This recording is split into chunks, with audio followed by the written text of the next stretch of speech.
Mr. Moses Itauma believes that he is the future of the heavyweight division, and he wants to get those titles. He wants to be the youngest champion ever, beating Mike Tyson's record.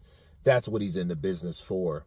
And let me counterpunch. I think Moses Itauma has a good chance of being whatever he wants to be, and I think he has time. It depends, though, on how fast he peaks.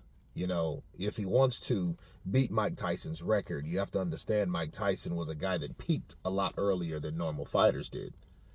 So by the time he was at normal peaking age, he was really burnt out. His light was going not shining as bright. Let's put it that way, right?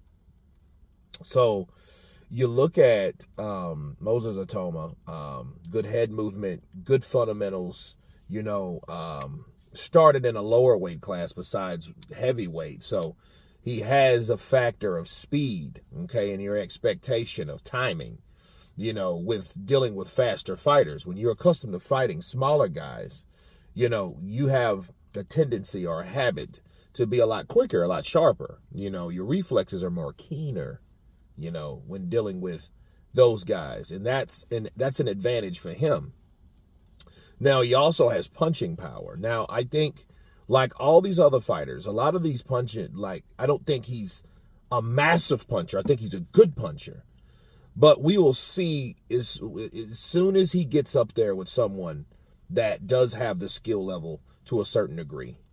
You know what I mean? I think that's what that's about. Like when he does deal with someone like Daniel Dubois or something like that, because Daniel, and that's a big age difference. But, be sure the same way Daniel Dubois did Anthony Joshua, Moses Itauma could do Daniel Dubois one day. Okay, so I want people to understand that.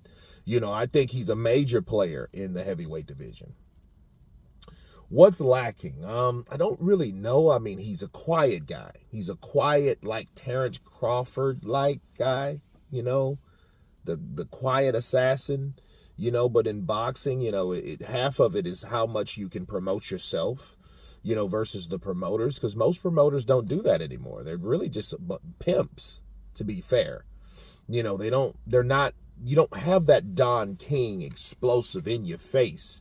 I'm promoting. This guy comes out with punches and bunches, baby. He's the baddest thing around the town. He's a good guy. He's all the way right, and he's gonna beat your guy. And that's why I know, because he's the best. That's why. You don't have that.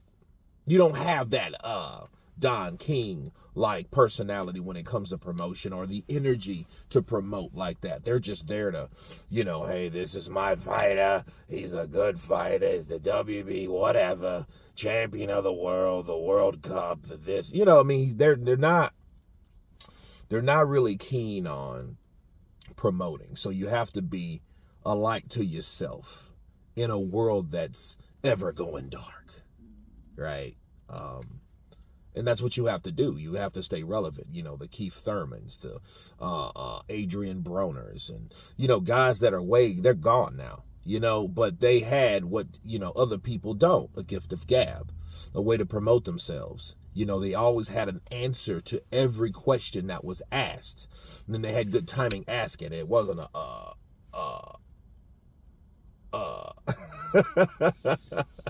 it wasn't nothing like that. Not saying that he's slow like that. I'm not saying no, none of that. It's just he's quiet. But then again, that's someone's personality, but how does that sell him as a fighter? It really don't, unless, that becomes a standard. Like, oh man, he gets known for that because he doesn't say much, but he'll knock your block off. He'll take your top off. That type of stuff, and, guys like that, even Mike Tyson, he's known for, oh, I'm Mike Tyson, you know what I mean? Everyone had their niche of stuff. So maybe Moses Itauma, if there is something inside that is authentic, that can be used to promote himself, his niche, then he can become, the future of heavyweight boxing in an exciting way. Okay, the Klitschko's were the face of heavyweight boxing for years, but they weren't exciting. That's why they never really got the recognition that I feel that they deserved, because people just didn't like them. And I could say the same thing about Lennox Lewis. You know what I mean? They weren't just, people looked at them more of a, pompous asshole than a guy that you would, you could go and hang out with. You know what I mean? Because the people, or the person that you can hang out with, is the person that you can see relatable. But anyway, you guys tell me what you think of Moses Itauma stating that he is the future of heavyweight boxing. Of course, please subscribe. And you guys been Counterpunched. Peace!